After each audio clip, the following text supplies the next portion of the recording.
Saya pernah baca di kitabnya Said Muhammad Alawi, judulnya itu Manhajus Salaf fi Fahmin Nusus. Di kitab saya itu halaman 423. Nanti bisa dicek halaman 423. Di situ ada kata-kata wa kanat sunnatu Rasulillah sallallahu alaihi wasallam annahu yat'amu ma yajiduhu fi ardi wa yalbasu ma yajiduhu wa yarkabu ma yajiduhu mimma abahahu wa ta'ala.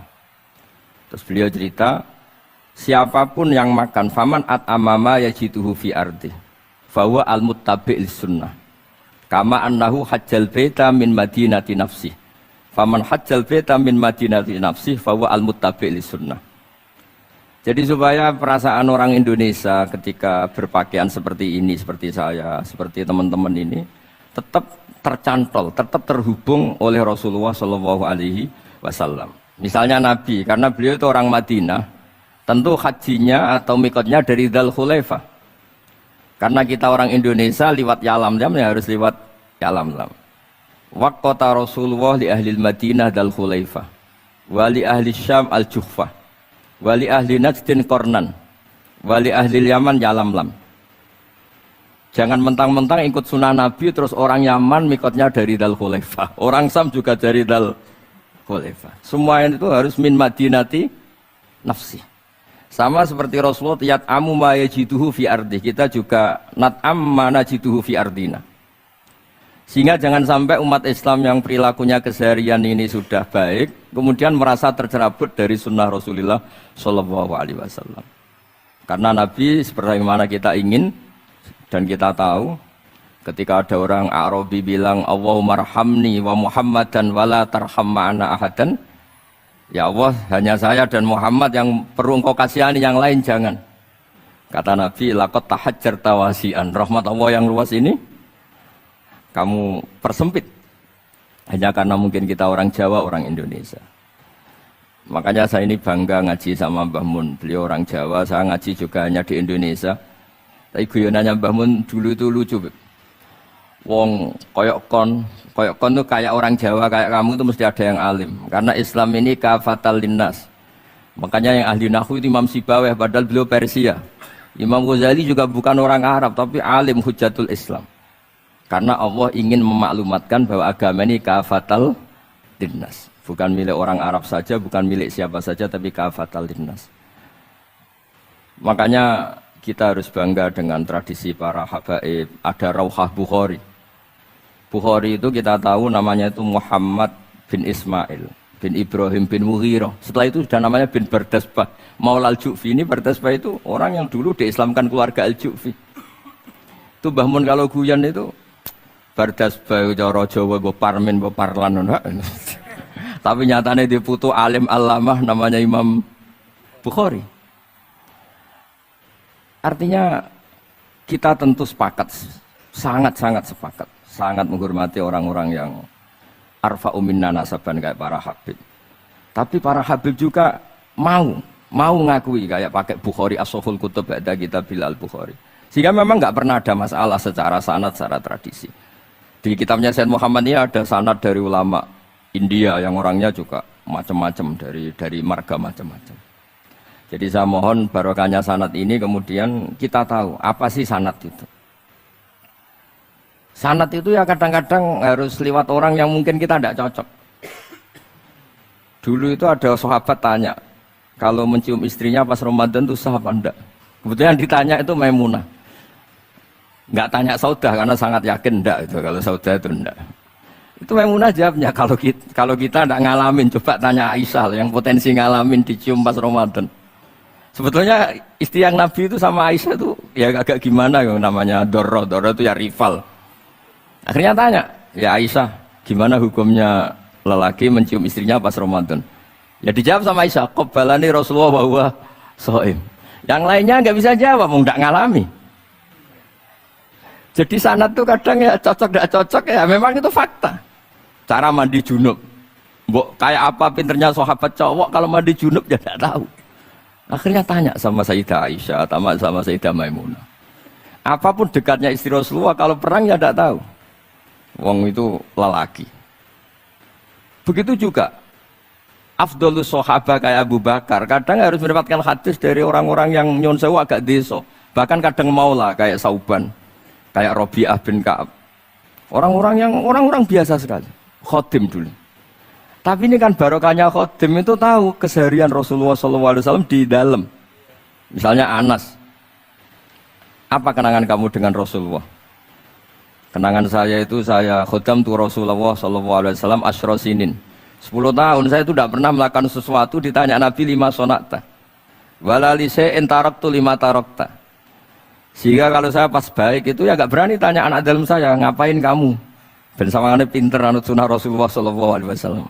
Akhirnya can dalam kula nggih saya naik beb gemerang buru nak tahu ditakoki.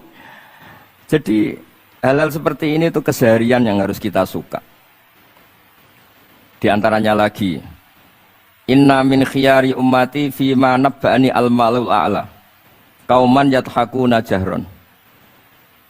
Di antara nanti umat pilihanku adalah orang-orang kalau tertawa itu keras sekali, kauman yathakuna jahron. Itu dulu juga, padahal ada riwayat kasratud dhahki tumitul qalba, banyak tertawa itu bisa mematikan hati. Tapi ini juga dilawan, kalau banyak cemberut bisa frustasi. Nah, sehingga di ilmu ini cerita saya nanti di tasnya Habib Jindan. Semoga nasinya bener, saya tamu pasti dihormati. Nggak penting bener ndak itu nggak penting, penting tamu itu dihormati. Ya kebetulan saya ini tadi kan hormat mbah saya, masih mbah saya Mbah Mutamakin di Hajan. Terus pagi tadi hormat buka luwur di Sunan Kudus, jam 7 saya tadi di Kudus. Ya akhirnya sama teman-teman difasilitasi, disuruh naik pesawat tadi jam 11 tadi. Tapi saya tidak capek karena memang saya senang cerita sanad. Tapi yang lucu-lucu saja, nanti yang serius jangan saya, yang lucu-lucu saja. Biar lucu sampean tuh tidak ngawur, tapi ada sanadnya. Ada seorang mufassir yang bilang ketika nafsiri wa annahu wa adhaka wa abka. Allah itu zat yang memberi kamu tertawa. Mbok kamu ingin susah, tidak akan tertawa. Tapi kalau Allah menghendaki ya tertawa aja. Ada orang miskin frustasi, maunya gak tertawa. Tahu-tahu jalan-jalan ngerti badut, ya akhirnya tertawa. Ya karena adhaka itu fi'lullah. Kalau Allah menghendaki mau apa? Karena adhaka itu fi'lullah. Gak bisa. Orang yang baru seneng kayak apa, gak ingin nangis. Tapi kalau Allah menghendaki wa abka, dinangiskan ya tetap menangis. Wa anna wa adhaka wa abka. Karena kita ini semua adalah objek oleh kudrahnya Allah Subhanahu wa ta'ala. Saya itu sebenarnya paling gak ingin ngaji bareng Habib. Selain kalah nasab ya kalah ganteng. Ya tapi ditakdir mau apa? Ya sudah sami'na wa ata'na. Jadi saya saat ini tidak cari pahala benar, ini pahala tawadhu karena diundang ya. Saya sudah penting benar salah, penting tawadhu. Jadi saya tadi sedang rayu sama Allah, ya Allah, saya kali ini tidak cari benar, cari tawadhu. Sudah mesti pahalanya besar tawadhu itu. Jadi supaya Islam ini gampang ya. Saya pernah cerita ke kiai yang khusyuk, kalau sholat lama sekali, tak cerita ini hadis. Nabi itu gak pernah menegur orang yang sholat cepat, yang ada itu sanad negur sholat lama. Terus tak cerita ini hadisnya Mu'ad, tertawa-tawa deh. Gus kamu itu raan kok masih punya dalil, saya punya sanad. Ada nggak sanad Nabi negur orang yang baca surat pendek? Nggak ada. Yang ada itu yang baca surat panjang. Nanti bisa direvisi sama Habib Jitin kalau nggak cocok, tapi ini yang relax karena potongan Islam Jawa ini kalau tidak berat nggak akan kuat. Jadi ya sudah, inna minkum munafirin katanya Nabi, sholat yang terlalu lama itu munafir kata Nabi. Afattanun anta ya Mu'ad, kamu bikin umat ini nggak nyaman karena kalau kamu jadi imam itu lama sekali. Ini alhamdulillah betul, hadis ini harus kita hafal betul. Nah, supaya Islam ini meskipun pilihan-pilihan keseharian itu ada sanad, itu saja kepentingan saya. Yat'amu ma yajiduhu fi ardi wa yalbasu ma yajidu wa yarkabu ma yajidu. Saya sering beb di tahun desa-desa Gus, anak kula tahnik cethaki Gus, tapi mboten enten kurma, wis nganggo degan ae. Lho Gus dari kiai-kiai ku kurma. Kurma itu halawiyat, ya degan juga termasuk halawiyat. Ya sudah. Kalau kamu ingin sunnah Rasul, Nabi gak pernah sholat di Indonesia, berarti kalau kamu sholat ke Mekah dulu kata. Maksud saya supaya orang itu nyaman dengan Rasul, ya itu hadir di semua sisi kehidupan kita. Kalau dalam istilah Sayyid Umar Hafid, faruhu Muhammadin sallallahu alaihi wasallam ausa wa asra. Kalau kamu bisa tawassul dengan Nabi Ibrahim, Nabi Musa, dan beliau-beliau bisa datang ketika Lailatul Mi'raj untuk hormat Rasulullah sallallahu alaihi wasallam di Baitul Maqdis, faruhu Muhammadin ausa wa asra, kata beliau. Jadi bisa datang di kapan saja, di mana saja. Jadi jenengan meskipun di Indonesia tidak usah khawatir, kita semua ini dilihat Rasulullah SAW. Dan cara lihat Nabi itu gampang, tidak kayak kita. Kata Rasulullah, hayati khairun lakum wa mamati khairul lakum. Saya kalau masih hidup juga baik untuk kalian. Anda bisa cerita hadis dengan saya, sering bercengkrama. Dan ketika saya wafat, kata Nabi, saya sudah dekat sama Allah Ta'ala. Kalau melihat kamu baik, saya muji Allah. Kalau melihat kamu salah, saya mintakan ampun. Makanya saya ini jenis kiai yang jarang istighfar. Ini bukan karena sombong. Saya ulang lagi, bukan karena sombong. Saya itu pengagum Sufyan As-Tsauri. Itu diantara khasnya itu jarang berdoa. Misalnya. Ketika ditanya, kenapa kamu jarang berdoa? Selagi saya ngajar, kata beliau ini. Selagi saya ngajar, itu masuk hadis ala khulafai rahmatullah. Waman khulafau kaya Rasulullah alladzina yuhyuna ma amatahun nas min sunnati. Jadi kalau saya baca Bukhari, otomatis dapat doanya Nabi ala khulafai rahmatullah. Timbang kamu doakan nangis-nangis gak jelas mandinya, mendingan mulang gitu. Terus kedua, doa hamalatil arsy. Alladzina yahmiluna al-arsya man hawlahu yusabbihuna bihamdi rabbihim wa yu'minuna bi wa yastaghfiruna. Kita semua sudah diistighfari sama malaikat hamalatul arsy. Rasulullah juga wastaghfir li dzambika walil mu'minina wal mu'minat. Fastighfaru Rasulillah qad kafana wa fawqal kifayah, kata beliau. Artinya gini, kalau kangkang jarang istighfar itu jangan karena sombong, manfaatkan fasilitas ini gitu. Jadi semua itu jangan sampai kita ada istighfar karena jafa, karena jafatul qalb, karena qaswatul qalb. Enak lah kalau ada fasilitas gitu, ada fasilitas. Itu kalau saya pidato di depan Gus-Gus. Kalau di depan Habib berani, di depan Gus-Gus. Itu ada yang setengah beling, setengah ada alim, ada yang alim. Terus yang beling-beling pesan sama saya, Gus tolong bela kami, maksudnya. Ya kadang-kadang mubalek kan order, pesenan itu. Terus tak bacain ayat, walladzina amanu wattaba'athum dzurriyyatuhum biimanin alhaqna bihim dzurriyyatahum wama alasnahum min amalihim min syai'. Orang aba-abanya iman, anaknya iman itu nanti surganya disertakan mbahnya, meskipun kelas amalnya ndak sama. Jadi mbah-mbahnya alim alama, anaknya yang ndak alim nanti surganya sama-sama yang alim. Kenapa sih kalau ada fasilitas gak dipakai? Pakai aja, gak apa-apa kan. Yang alim yang komplain. Sudah kamu yang alim dihormati, dicucup, salami template, yang ikhlas saja, tidak usah protes, kata saya gitu. Artinya saya inginlah keseharian kita yang awam, yang apa, itu harus cari backupan hadis. Supaya semua keseharian kita itu ada apa? Sanad. Misalnya sampean kalau malam itu nggak bisa tidur, tahajud ndak, witir ndak, ya mutolaah ndak. Tapi lihatlah itu sebagai tarkul ma'asi. Apa tarkul ma'asi? Alhamdulillah, malam ini saya ndak zina, ndak maling, ndak dugem.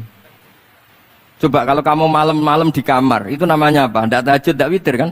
Tapi kamu harus syukur karena itu tarku zina, tarku sarikoh, tarku kada wa kada. Supaya kamu tetap syukur sama Allah Ta'ala. Ithmamin mubakhin ila wa yatahaqqaqu bihi tarku haramim ma. Setiap mubah yang kita lakukan pasti di saat itu ada haram yang kita tinggalkan. Makanya dulu banyak orang-orang soleh yang semalaman tuh guyon tok. Guyon sampai pagi. Bukan karena ingin urakan, enggak. Karena mengalahkan setan. Malam itu godaan mungkin ingin ngintip siapa itu masih kuat sekali. Ingin nonton siapa itu kuat sekali. Terus setan dilawan dengan guyon. Ternyata setelah guyon tuh asik, tahu-tahu pagi dan dutannya selesai. Oh itu setan bisa setruk melawan orang alim seperti ini. Karena nilainya tarkul masih. Meskipun dengan cara guyon, karena kalau yang cara wiridan itu calon wali, Beb. Kalau yang nggak calon wali, ya pokoknya tarkul maksiat. Maksud saya supaya harian kamu yang biasa-biasa saya ini menjadi luar biasa karena ada sanad. Ada apa? Ada sanad. Makanya dulu ulama-ulama itu kalau ngelawan setan itu pakai faroh, pakai seneng. Karena setan itu paling seneng kalau melihat orang mukmin susah. Kalau susah terus ngersuloh, kalau ngersuloh gugat kodok kodar. Disebut innaman najwa minasyaiton liyahzunal ladzina amanu.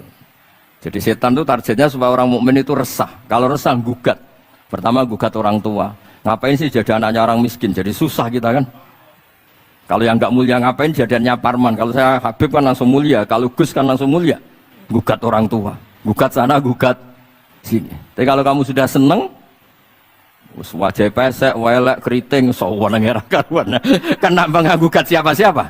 Ya sudah, yang kebaik kul bifadlillah birahmati fa bidzalika falyafrahu. Jadi saya ingin semua itu senang bifadlillah birahmati, yang rileks, yang saya ini kalau nuruti capek-capek. Tadi malam saya di Mbah Mutamakin, tadi pagi hormat Sunan Kudus. Terus tadi naik pesawat, datang mandi langsung hormat. Kalau itu dihitung capek, capek. Tapi kalau dihitung senang ketemu Habib Jintan, ketemu jenengan. Kesempatan seperti ini nggak gampang. Ya sudah selesai. Makanya ini latihan ya, latihan terus. Saya ulang lagi apa, latihan terus supaya Islam itu ada di semua sisi hidup kita. Tuh, saya pernah sering cerita di mana-mana itu. Ada wali itu istrinya cerewetnya bukan main. Wah itu semua muridnya sudah tak biayai kamu cerai, nanti tak ganti istri yang lebih baik lebih. Nggak mau cerai alasannya apa? Ini wanita bahaya sekali. Kalau sampai dinikah orang lain, kasihan orang lain dapat musibahnya. Biar saya aja yang ngalami, kata wali itu. Jadi dia ada ingin, makanya ada juga kiai itu santri buling di rumah teh. Santri ini nak pindah pondok, ngerusak pondoknya uang, mendingan pondok kuai. Jadi dia handle. Terus sekarang apa? Dia handle daripada ngerusak pondok orang lain, mendingan pondok saya. Jadi cerita-cerita seperti ini harus kita kaji, supaya semuanya itu pakai sanad ilmu. Sama lihat di kitab Ihya itu, ada bab-bab di Ajaibul Qalb. Apa di bab apa Ajaibul? Di situ kayak apa Imam Ghazali memerankan orang-orang pilihan Allah yang menjadi gampang melihat keseharian. Misalnya gini, misalnya Islam zaman akhir kan katanya tantangannya banyak. Coba kalau baca ayat wa ya'ballahu illa yutimma nurah wallahu mutimmu nurih. Agama ini milik Allah, diurus oleh Allah Ta'ala. Islam ke Indonesia itu enggak ditunggoni Nabi. Nabi sudah intaqala ila rafiqil a'la. Kadang di kampung-kampung di Islam nomodin. Ya jalan karena ini agama Allah. Kita ditinggal-tinggal orang yang lebih baik ketimbang kita. Islam kita tunggui. Ya jalan, memang ini agama Allah yang ngurus Allah. Kamu tidak usah khawatir. Jadi seneng kita bukan karena dablek, karena yakin jaminan Allah Subhanahu wa Ta'ala. Jangan sampai kamu itu seneng karena dablek, karena arogan, jangan. Karena bidomanillah, yakin bidomanillah wa bikafalatillah. Seperti senangnya Sayyid Abdul Muttalib. Ketika Ka'bah mau dirubuhkan Abraha, ada penyerangan Abraha. Ini yang Mbah Mun sering cerita ini. Wah itu semuanya kalah. Terus takut, man Sayyidu Hadil Wadi. Siapa tuan di sini? Abdul Muttalib. Abdul Muttalib itu datang dengan wibawanya yang luar biasa. Abraha itu sampai bingung dia. Kalau duduk di singgasana dia disalahkan orang banyak. Karena raja kok duduk berdua sama orang yang tidak raja. Kalau Abdul Muttalib di bawah, dia nggak punya nyali karena ada haibahnya Sayyid Abdul Muttalib. Oh, oleh takdim luar biasa. Setelah itu tanya, apa keinginan kamu? Saya tidak ingin perang, saya hanya ingin merobohkan Ka'bah. Ternyata Sayyid Abdul Muttalib jawabnya apa? Unta saya yang 100 lo kembalikan dulu, tidak usah cerita Ka'bah. Kagetnya bukan main Abraha. Kamu ini pemimpin yang nggak benar. Ka'bah itu dinu kawa dinu abaik, itu kan agama kamu. Mau saya robohkan kamu malah bicara onta. Ini kamu itu pemimpin model apa? Jadi saya nyesal hormat kamu. Ternyata kamu mental kamu hanya mikir apa? Onta. Tapi jamnya Abdul Muttalib itu unik. Inna lihadal bait rabban hamaluk. Onta itu milik saya, kembalikan dulu. Kalau Ka'bah itu milik Allah, nanti diurus yang punya. jadi dibalik seenaknya itu ada tauhid yang luar biasa. Makanya saya termasuk kiai yang nggak susah kalau mau mati. Kalau mau mati, mati aja. Saya udah mikir kalau setelah saya ini agama gimana ya, gak gimana-mana. Agamanya Allah Ta'ala. Jadi dibalik, ya secara lahir kan seenaknya. Ternyata innal hadal bait rabbana hamahu. Kabeh itu ada yang punya, nanti biar diurus yang punya. Nah maksud saya, kalau jenengan ini kan insya Allah dablek semua. Kawin ya nggak mikir, istri saya nanti makan apa. Ya kan? Masa depan kamu ya tidak dipikirkan, warisan nggak punya apa-apa, nggak punya ya sudahlah. Bukan karena dapet, karena tawak. Itu saja pokoknya saya ingin ngomong, pokoknya perilaku Anda keseharian itu jadi energi to'at, ya. Perilaku keseharian Anda ini jadi energi apa? Itu saja. Barokahnya kamu ngaji napa sanad. Itu dulu ada ulama miskin sekali. Itu tiap pagi datang ke gunung paling tinggi, terus dia duduk itu agak-agak angkuh itu. Siapa yang lebih raja ketimbang saya? Terus ditanya, kamu tidak raja, kok merasa ukuran raja itu tidak ada yang berani nyurus. Di sini juga nggak ada yang berani nyurus saya. Lu itu sudah bisa syukur sampai mati. Karena sekali dia kumpul orang, lihat orang naik Alphard ngeluh, lihat orang punya istri cantik ngenes, lihat apa ngenes daripada gitu naik ke gunung. Siapa yang bisa menandingi keladatan saya dalam hidup ini? Ana ma'allah wabillah ngomel-ngomel sendiri. Tapi itu cara dia syukur. Cara dia apa? Syukur. Dan akhirnya betul dia punya sanad. Mangkana aminan fi sirbih mu'afan fi jasadi intahu kuntu yaumi faka'anna ma khizat lahu dunya bihadzafir. Ya sebentar orang itu sehat, ya aminan fi sirbi mu'afan fi jasadi intahu kuntu yaumi faka'anna ma khizat lahu dunya bihadzafiriha. Jadi ini madhab saya, karena saya diundang di sini Pak Habib Jiddan juga ingin khas saya. Jadi kalau saya pura-pura tawadhu, pura-pura baik kan kaget. Kenapa Gus Bak sekarang jadi baik kan nanti? Ya ini anggap saja jujur. Ya kok rubah itu. Nggih ngoten mawon mugi-mugi barokah. Assalamualaikum warahmatullahi wabarakatuh.